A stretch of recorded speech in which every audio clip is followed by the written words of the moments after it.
Hello and welcome back to another episode of Beyond the To-Do List. I am your host, Eric Fisher, and this is the show where I talk to the people behind the productivity. This week I'm excited to share with you a conversation I had with N.I.C.K.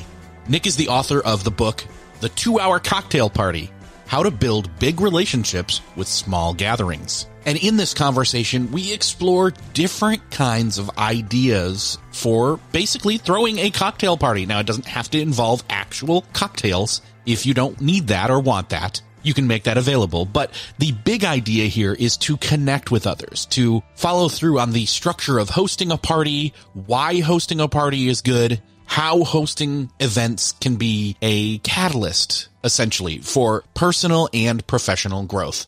Nick shares different types of swaps and ideas, such as like book swaps or clothing swaps for these parties. It's a way to bring people together and foster connections. You just never know when one of those connections is going to be something that sparks something that goes off for your future. And how to structure those gatherings when hosting a party to create an environment that encourages meaningful conversations and networking.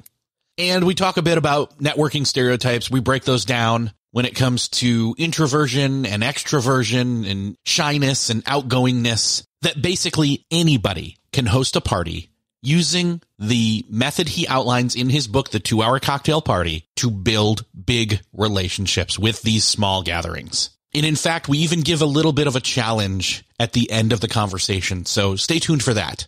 So I'll get out of the way and say, enjoy this conversation with N.I.C.K. Well, this week it is my privilege to welcome to the show N.I.C.K. Nick, welcome to Beyond the To-Do List.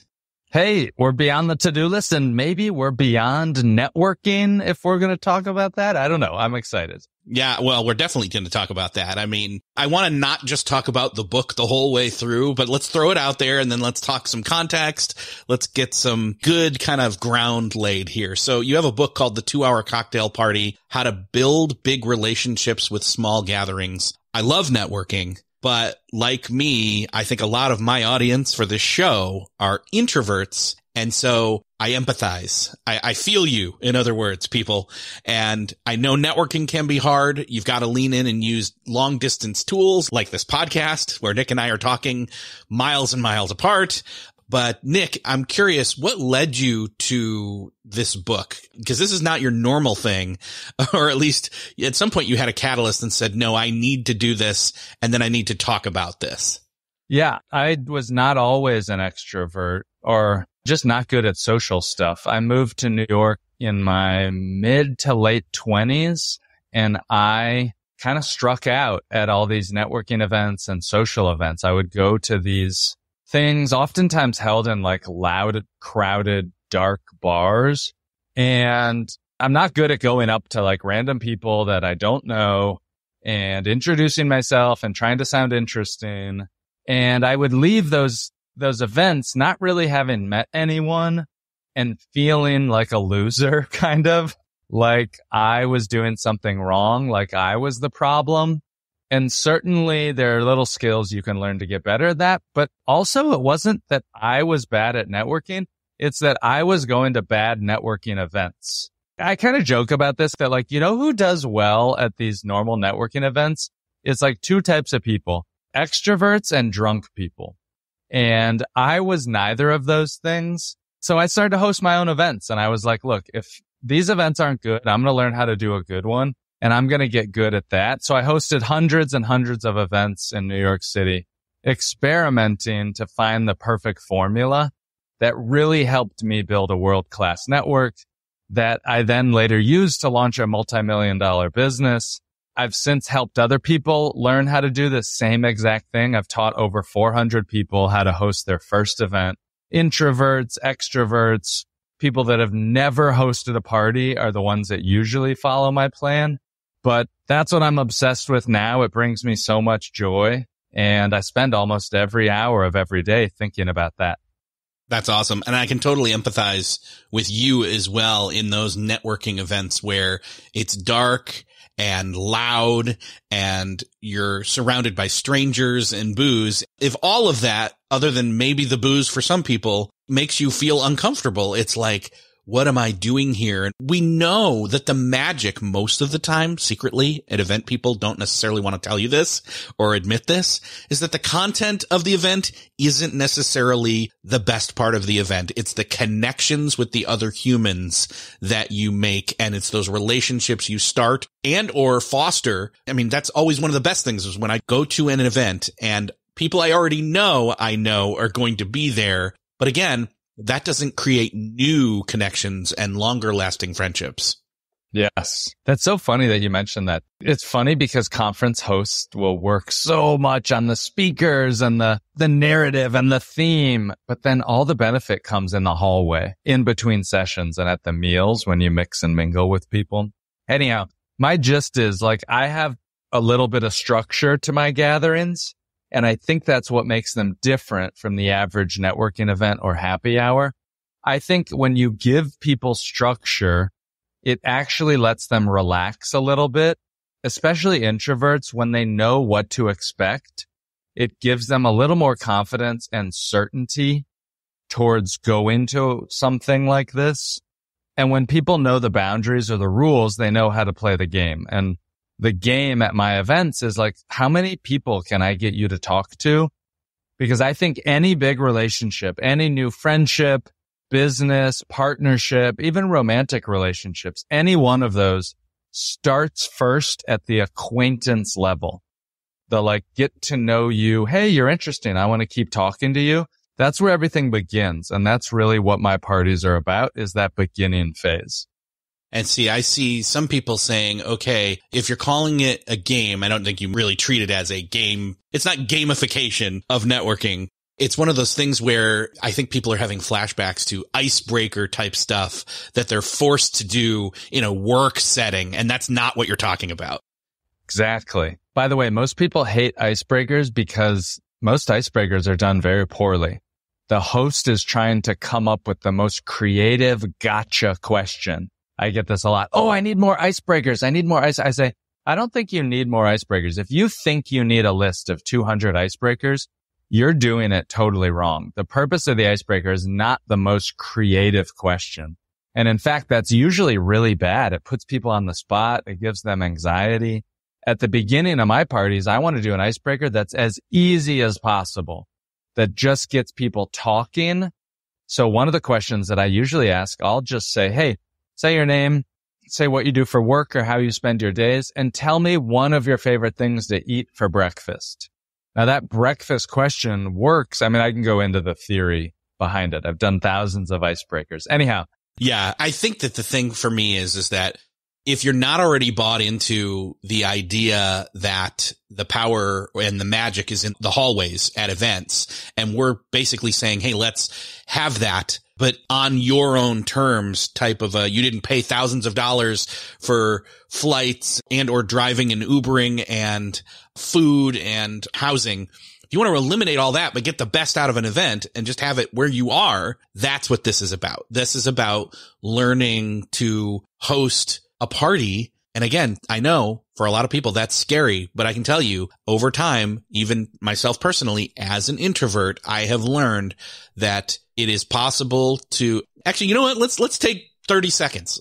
Introvert and extrovert does not equate shy and outgoing. That's just not what that is. A lot of people think that's what that is, but that's not. You could be a shy extrovert.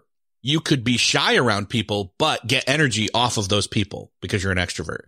You could be like me, an outgoing introvert, where I don't have any problem meeting new people. I'm not shy about it, but I definitely need my alone time, my solitude to recharge. That's what introversion is. So I think if you look at those things on a matrix, then there's 4 different types of people. And I'm saying no matter where you find yourself in which of those 4 boxes on that grid, this is something that is important to you, human connection wise, networking career wise. We've found this out to be true as humans over the past, 3 to 4 years now, how important human connection is. So that's what I want people to start to consider and think about as they're listening through what you're talking about here and how to start to come up with possibilities for, and maybe we should start with types of parties. I think that a lot of people are thinking, I do drink or I don't drink, so I don't know that a cocktail parties or my friends fit into a cocktail party kind of scenario. That's just the name of the book. You've got so much more here than just that type of party. Yeah, I hosted a meetup, a more traditional meetup on Wednesday that really didn't have any cocktails. There was some hard seltzer and beer, but frankly, probably less than 10 cans of alcohol were drank. A lot of people worry that like, oh, a party's too expensive. A party is not too expensive. People drink and eat when they're bored. And I would rather have someone leave my party hungry rather than bored. Many people have this all wrong. Like, oh, I have to feed my friends. I have to feed. Look, I want to eat as much as anybody else. In fact, I want to eat twice as much as everybody else. Probably I'm eating all day. But I believe that a party or a meetup or a happy hour is an opportunity to create those connections. And so whether you call this a party, a happy hour, a cocktail party, a networking event, a meetup, the idea is that we're getting people together to mix and mingle. And it can take different shapes and forms, just like you said. You could host a housewarming party. You could host a book swap. Book swap, by the way, is like crack cocaine for introverts. I love book swaps. I think everybody has books that we want to get rid of, but we also want more new books. We can talk about that. You could host a neighborhood thing. Somebody read my book and said, oh, I used this to host something called Drinks in the Driveway. And now like every month, our neighbors, we all just hang out. So there's a lot of different formats, but what my book is really this N.I.C.K party method. And that's like my name, N.I.C.K. I can go into what all those letters mean, but it's a formula or a structure or a process for gathering, like an operating system for meetups. I love it. Yeah, let's do that. Let's get into, I definitely want to come back around to, again, giving more ideas on different types of parties. And I definitely want to come back to the book swap because I think that's an amazing idea. I have so many books to give out. I should do that one first. But what does N.I.C.K stand for? So N.I.C.K stands for the following. N stands for name tags. I stands for icebreakers. C stands for cocktails or mocktails only, no dinner. And then K stands for kick 'em out at the end.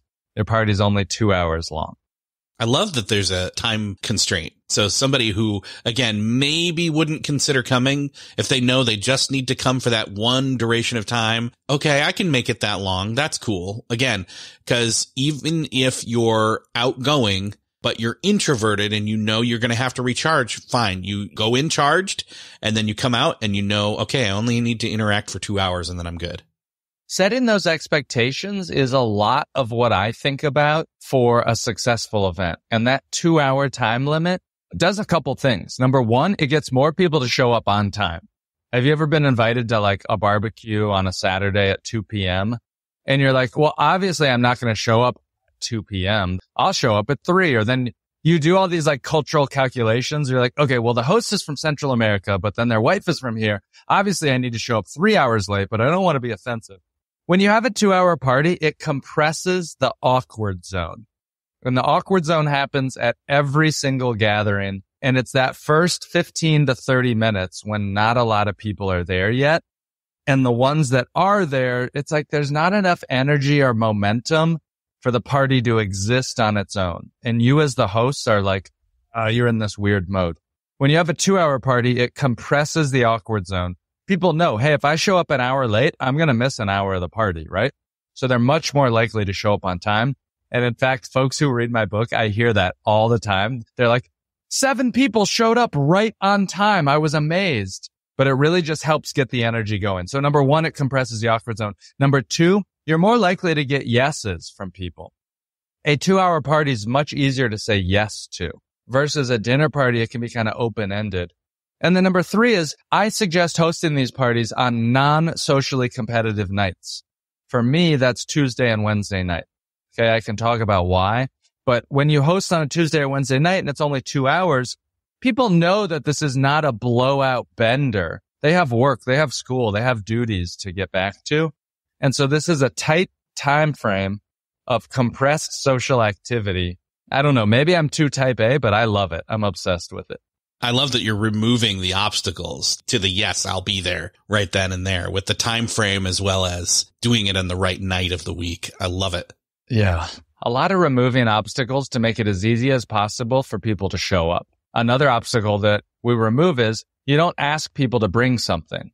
Now, look, I love a potluck or BYOB as much as anyone, but I want to make it as easy as possible for somebody just to stop by. So if somebody asks, hey, oh my God, I'd love to come. What can I bring? Then I say, absolutely nothing is required. But if you want a bottle or a can of something that you would drink, that makes it easy for somebody not to feel obligated that they have to bring something. Again, we're just trying to make it as easy as possible to get people to show up. Now, I'm curious if somebody has not been to a N.I.C.K party before and they've not had the experience of, oh no, I've been to a N.I.C party. And so I know next time I'm invited, I am there. How do you get them to get past that initial, break the seal and show up for the first time? I give people on the event RSVP page a lot of idea of what to expect. I say, hey, there'll be name tags because I'm bad with names. We'll also do a round of icebreakers because I want to introduce my friends. I list in my book the exact scripts to use in the invitation page. I've found that by giving people a warning of these things, they're much more willing and almost always ready to participate. Where people don't like icebreakers is a surprise icebreaker or surprise name tags. They're like, wait, what? I thought we were watching the Super Bowl. Why do we have name tags? When you let them know the purpose and the why of your party, which generally is just to mix up your different friend groups and connections, it really helps people to know what to expect. I also tier the invitations. And what I mean by that is I don't just send somebody a link to the invite. I send them a little note first. I say something like, hey, I'm getting some random friends together on Wednesday night, November 27th. Can I send you the information? Would love to have you and introduce you to some of my friends. And they say yes, because who doesn't want to be invited to a party? I'm not asking them to commit in that moment to come. I'm just saying, hey, can I send you the info? Then when I send them the info, then they see the details. They see other people are coming. They see a little bit about the event. It's a much more welcoming experience. I love it. So what you're doing is you're not giving them the call to action up front. What you're doing is you're pre-vetting them and gauging their interest first before presenting them the opportunity. Yes, exactly. Ooh, I like that. I love it. I love it. And that's great because then it means that you're not feeling like you've got to put pressure on them because of their first response. It's more, hey, I assume you would maybe follow up with the people you give the actual invite to check and see if it, since they haven't responded yet, to kind of gauge how many people you're going to get. But only that tier, the second tier, not the first tier. That's the thing. You have to collect RSVPs. Many hosts do this spray and pray model of event hosting where they pick a random date and time and then they blast out the invite and they hope that people can show up. In all my practice of hosting and helping people learn how to host, I found that the number one fear, or you can guess actually, you guess, what do you think the number one fear for a new host is? I mean, I would guess that it's no one shows up. That's exactly right. A new host is terrified that nobody's going to show up and they're going to have egg on their face. Or worse, that only a few people show up. And then it's like, oh my God, I invited this person and only 3 people are here. What the heck? And so much of my book and my method really involves almost guaranteeing that you'll have over 90% of everybody who says they're going to come actually come. Because that's another thing that not a lot of people talk about. For these free meetups online, meetup hosts, and I've talked to them, are lucky if they get above 40% attendance rate. And so much of my work, and I actually did a survey of my hosts, and I had over 93% attendance rate for people that read my book, Follow the Method, because you're doing that double opt-in. You're pre-qualifying them before you send them the info. That's very cool. Okay, what other kinds of things? I mean, obviously, that's the invite process. You give them as much information as you possibly can. You're getting past their objections that they may have. But of course, if they've never been to a N.I.C. party before, they're still going to have to experience one first to then say, okay, I'm in on any future N.I.C. parties. That does happen, by the way. A lot of hosts sort of tell me that, oh yeah, their first party, they're really nervous or they're worried, ooh, are people going to like this? And then when the RSVPs start to come flooding in, they're shocked. They're like, oh my God, this is awesome. People are so excited. I got so many yeses. I think we just underestimate how much people actually want to gather right now. As we're recording this, it's October 2023. I can tell you people are hungry for in-person gatherings, to connect, to meet their neighbors, their colleagues, people in their community. They want a well-designed opportunity to do that. And you'll be surprised. Everyone wants to know someone who hosts events and brings people together. You can be that person. It's not that hard. That's like my whole thing. So I think if people are sold on this, they're thinking, okay, you know what? I might be interested in this, but I don't know what type of party to have. Am I that unique or interesting, or do I have unique or interesting friends that I think would like each other, even if they don't already know each other? Like, in other words, they're thinking, what are we going to actually do? I mean, again, you get past that awkwardness, but if you're saying it's 2 hours, that still feels, for a lot of people, like a daunting amount of time. You're exactly right. And they go to, oh my God, we need a theme. We need this. We need that. Right. We need something. We need a game night. We need to do this. So let's zoom out a little bit and just say that really the purpose of these gatherings is to help all the guests mix and mingle and meet new people. And so you are the central connector. You are the hub.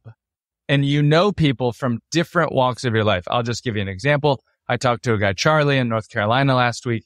He hosted his first party. It was amazing. I asked him, who did you invite? He said, well, there were some parents from our kids' school. There were some neighbors that we'd been wanting to connect with.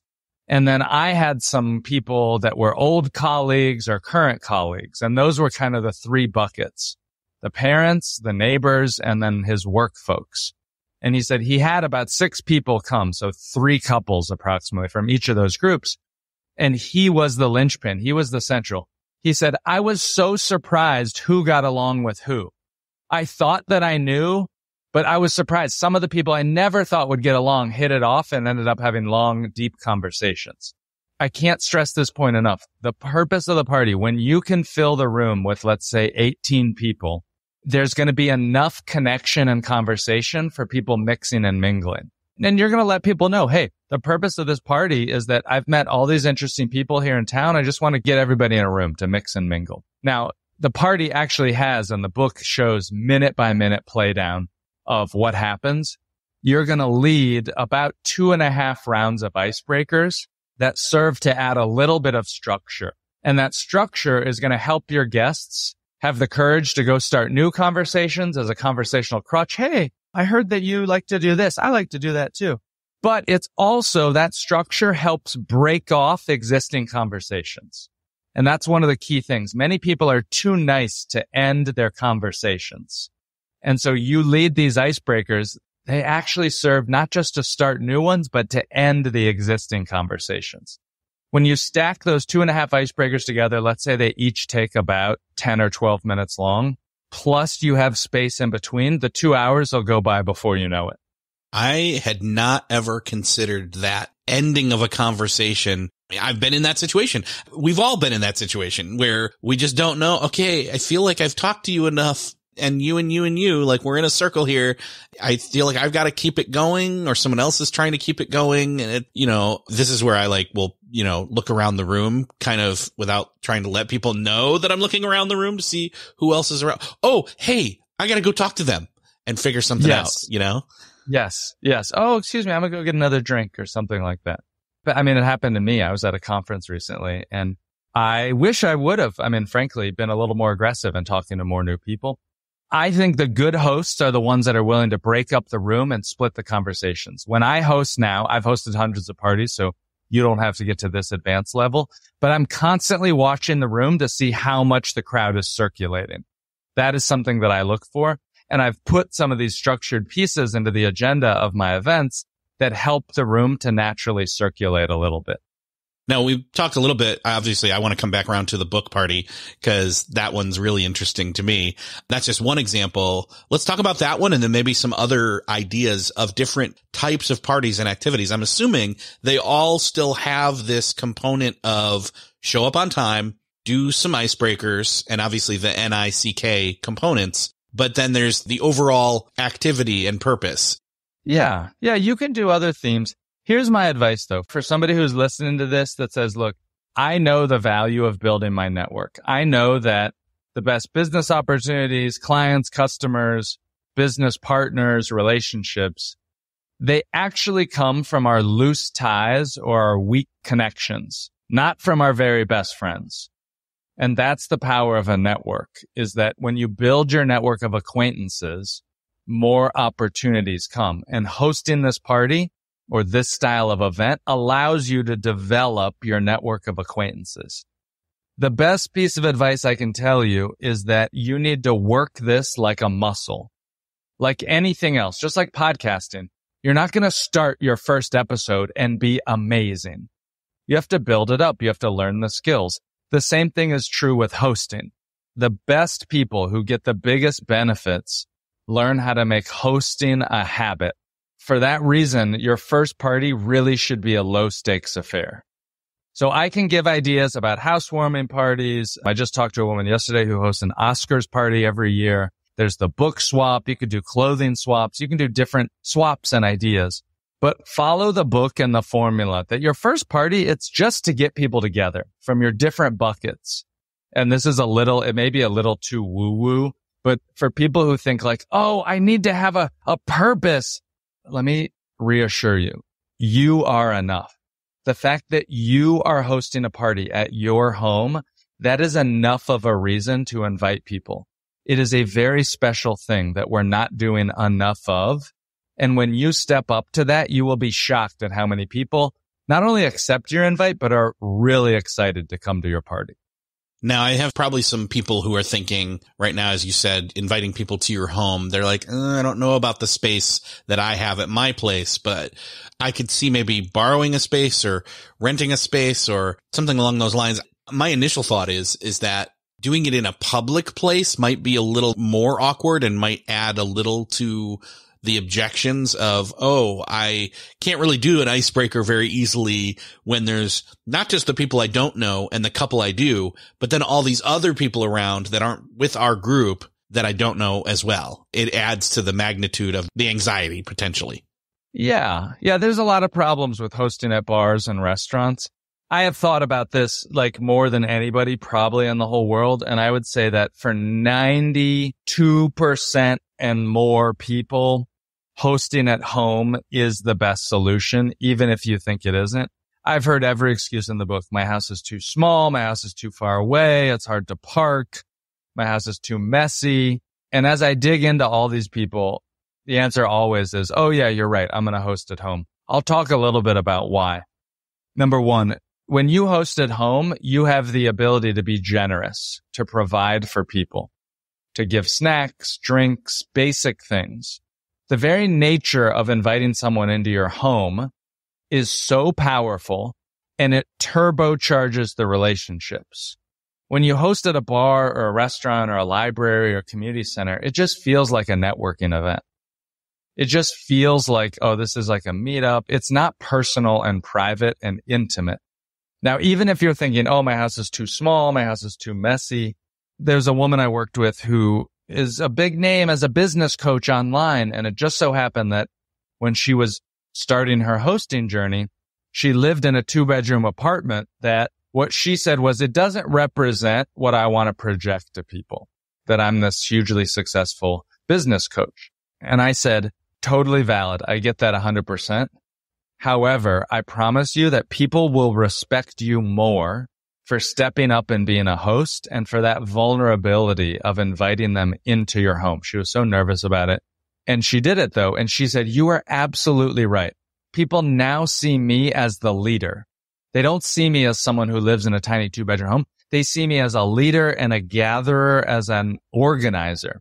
And she actually said, now when I go to PTA meetings, I'm like a celebrity. People are like, you have to meet such and such. She hosts these great gatherings. Nobody showed up to her house and said, look at this tiny apartment. This stinks. I'm leaving. What we think matters actually doesn't matter as much. It's all about the people. Yeah, it's definitely about that human connection. I love that idea of making it your space, using your space. And if that means you got to do some cleaning, hey, don't let that stand in your way, because sometimes that's what you need, is to actually get the cleaning done, is to say, oh, I'm going to have these people over. You know, it's kind of like having a family gathering. And so I got to clean the house for Thanksgiving or Christmas or whatever holiday it is. But I think, yeah, doing it in one of those neutral locations, though it can work, again, has the possibility, or a higher percentage possibility, of coming across as just a work type, more sterile, less connective possible kind of group gathering. Yeah, it's harder to control the variables. And I'll include a link in the show notes about some other venues that you could do. But hosting in the home is the best. If you absolutely, positively, if you are one of those 7% of people who absolutely, positively cannot host at home, and once again, though, I would challenge you, or send me an email or something, you probably can and should host at home. But if you absolutely, positively cannot, then your move is to get a co-host. Many people have beautiful homes and they get those homes or rent those homes with the intention of hosting, but they never host. You will be shocked that you can reach out to them and be like, hey, I'm thinking about hosting a little meetup. Would you be open to kind of like co-hosting with me? Can we do it at your place? And people are so happy to have you bring friends to their house. They have to do none of the work and they just get to like welcome and show off their place. So I've even used that sometimes when I go to new cities when I'm traveling, and that formula works pretty well. I love that idea too. It also can help with the idea of it being all on you or vice versa. Cause if that person that has the home, or you're the person, whichever is the one that has the location, the other can bear more of the weight of the organizing, the facilitating, or whatever. Or it's even, you have a shared load instead of it all feeling like it's all your responsibility. And plus then it's easier to almost say in the invite, hey, so-and-so and I are getting together a bunch of friends. There's already a connection happening in the kind of inception of the party, right? So I love it. I love it. It also makes the invites a little easier too. Hey, Jim and I are hosting some of our friends. But yes, there's a lot of different options, but most of my readers host at home, even if they have a tiny apartment. I have another link that I can include in the show notes of someone who hosted in a tiny apartment, smallest apartment ever, and it was amazing. Yeah, don't underestimate the possibility. I wasn't thinking about this at all, but I did an Oscar party this past year, and it was fun. Just had 2 people over, but my family was there, and 1 or 2 of the kids kept kind of coming in and out. One stayed the whole time. My wife came and went at different times.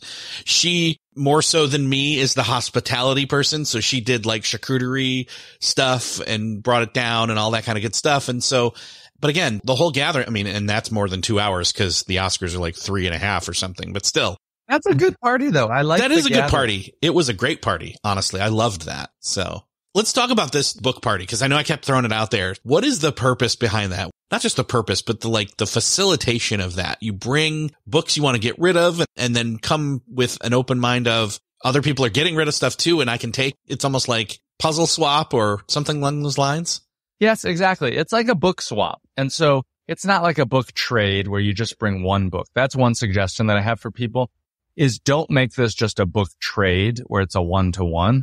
Say to people, look, you may have a bunch of extra books at your home. Bring those books, set them out, let people grab one. You can look for books as well. I will incorporate those books into icebreakers. So I'll say, hey, say your name, say what you do for work, and show us one of the books that you brought and what you liked about it. Here's my advice for a book swap. If you're going to do this, you need a lot of table space. You need a big kitchen table. You need a dining room table. You need something where people can lay the books out. And that's really nice. Book swaps are also really good for introverts, because if they don't want to talk and they need to recharge, they can just go over and browse the books and look at those. I know I do that when I go to somebody's house and they have a bookshelf. I'm like, zoop, right to the bookshelf. I want to go see what they got. That's true. I hadn't thought about that. Even maybe incorporating reading time as an activity. Hey, let's take 15 minutes and just pick up one of the books that interests you and then read about it and then have a conversation. You know, of that 15 minutes, what did you read? And were you surprised? Or I don't know. I'm probably making this overcomplicated as I delve into all the different splintered options here, but I'm trying to show there are options, in other words. There's a lot of options and conversational topics. I mean, remember, we want to have 18 people come to this gathering. 15 to 23 is what I say. So I say sort of 18 is good. And when you have 18 people with all these books, we can't get into the nitty gritty of every single book, but there are so many conversational things that people can talk about these books. And frankly, nobody's been invited to a book swap, at least in a year. I don't know about like your community. I haven't been invited to one in like 3 years. Maybe this is encouraging me. I need to host my own one of these. It's been years since I did my own. I should do it again. You definitely should. And I should too. What are some of the other party types? You know, we've said book swap and Oscar party. What are some other ones, especially easy ones that people who've never thought they could do this are kind of getting on board, but they're not quite sure what's one that I think that I could handle? Got it. Well, I need to reiterate. I know I already said it. You don't need a theme for your first party and you shouldn't choose one. The idea that you need a theme is a crutch because you believe that you're not good enough or you believe that you need that to get the hook of people to come. That is not the case. People want to gather. They want to meet adults and have adult conversation. You will be shocked when you simply host a party that's like just called cocktails and icebreakers. That is what I have found from helping hundreds and hundreds of people. And I only talk about specific theme parties after people have hosted at least 3 just normal meetups, more normal 2-hour cocktail parties. For the advanced folks who want a theme or they want to do something, here's some that I've experimented with. I hosted small group discussions on Wednesday night for people who all had a similar shared interest. And I did certain things. Okay, there's these name tags that I like called the Qualfic 210s on Amazon. I have no affiliation. You buy 200 name tags, it's $6. But the name tags come in 6 different colors. And you can use that to split people into groups based on their colors to then sit down and have deeper conversations. So I did that on Wednesday. It was very successful. I have hosted a dating salon for my singles friends. Not to meet up. It wasn't speed dating or a matchmaking. It was just to share tips and tricks about what they're doing on the apps, what they're learning, what are good first date ideas, how they're talking to people, things like that. And that was more of a salon style discussion. Now, at all of my events, whether it's book swap, Oscars, dating salon, small group, there's all those same ideas. Name tags, icebreakers, only 2 hours long. We collect the RSVPs. I send a series of 3 reminder messages. All of those are ideas that you can use to gather people. And what I want your listeners to know is everybody wants to know someone who brings people together. Whether it's for movie nights, to go to the mall, to do stuff, everybody wants to be invited to stuff. You can be that person. You just need to learn how to host good gatherings. I love it. There's so much more in the book, but also I believe you've got like an executive summary of the book that people can grab, as well as a checklist of 19 things people can do at their party and much more. You mentioned a number of links now already. So we'll put those all up in the show notes. But Nick, it's been great talking with you. Hopefully I can be at one of your parties someday, or you come to one of mine. Oh my God. Please invite me. Please invite me. I want to come. And I'm working on a book tour now. I've gotten to go to a few cities, and so that would be fun to come to your place. Awesome. Awesome. I am sure there are people who are ready to take a little bit of a leap here. In fact, we should probably issue a little bit of a challenge, maybe here. Oh, let's do it. As my voice gets higher as I do this. I've never done that before. That's hilarious. Let's see. What's the best way to get people to reach out, I think, and let us know that they did this? I love to hear people on email. My email address is nick@nickgraynews.com. That's Nick, N-I-C-K, at nickgray, Gray, news, news.com. Send me an email. If you want to take the challenge is right now, look at your calendar and pick a date about 4 weeks in advance and a Tuesday or Wednesday night. Just set the date. And if you want someone to hold you accountable, if you want tips and tricks, shoot me an email. I'll send you everything, a checklist, the to-do list, all that stuff. The executive summary of the book, the first 5 chapters even. And then if you're interested in my book, it's for sale anywhere books are sold online. I also recorded the Audible myself. I had some fun with it. Folks seem to like that. The name of the book is The 2-Hour Cocktail Party by Nick Gray. And you can find me, I'm very active, probably too active on social media, at Nick Gray News, almost on all the platforms. Awesome. Nick, I will make sure to link all of that up in the show notes for this episode. It's been great talking with you. And again, hopefully you and I and people that are listening right now will meet in person for a party at some point. Thank you so much for being here. Thanks for having me. Let's do it.